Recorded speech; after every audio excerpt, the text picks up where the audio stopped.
महाराष्ट्र गुजरात सीमेवर एलपीजी गॅसचा काळाबाजार उद्ध्वस्त. महसूल पोलिसांच्या धडक कारवाईत आंतरराज्यीय रॅकेटचा भांडाफोड.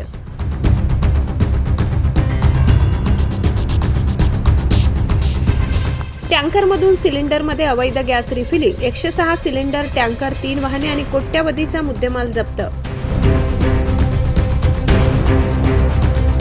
महाराष्ट्र गुजरात सीमेवर सुरू असलेल्या अवैध एलपीजी गॅस काळाबाजारावर महसूल आणि पोलीस प्रशासनाने संयुक्त धडक कारवाई करत मोठा प्रहार केलाय.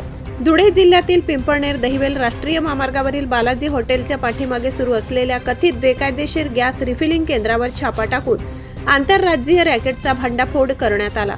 या कारवाईत 106 व्यावसायिक एलपीजी सिलेंडर, भारत पेट्रोलियमचा गॅस टँकर, 3 चारचाकी वाहने, इलेक्ट्रिक रिफिलिंग यंत्रणा आणि इतर साहित्य असा कोट्यवधी रुपयांचा मुद्देमाल जप्त करण्यात आला.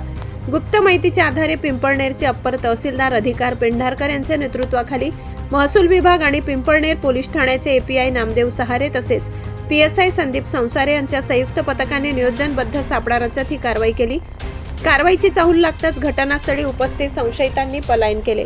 प्राथमिक तपासानुसार भारत पेट्रोलियमच्या एलपीजी टँकरमधून इलेक्ट्रिक मोटार आणि पाईपच्या सहाय्याने व्यावसायिक सिलेंडरमध्ये अवैधरित्या गॅस भरला जात होता.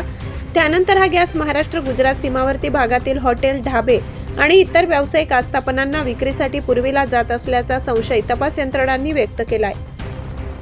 छाप्यात एक LPG tanker, 2 Bolero, 1 Maruti Suzuki, 106 व्यावसायिक सिलेंडर, गॅस रिफिलिंगसाठी वापरली जाणारी इलेक्ट्रिक मोटार, पाईप आणि इतर साहित्य जप्त करण्यात आले. या कारवाईमुळे सीमावर्ती भागात सुरू असलेल्या कथित गॅस काळाबाजाराच्या साखळीला मोठा धक्का बसल्याचे मानले जात आहे.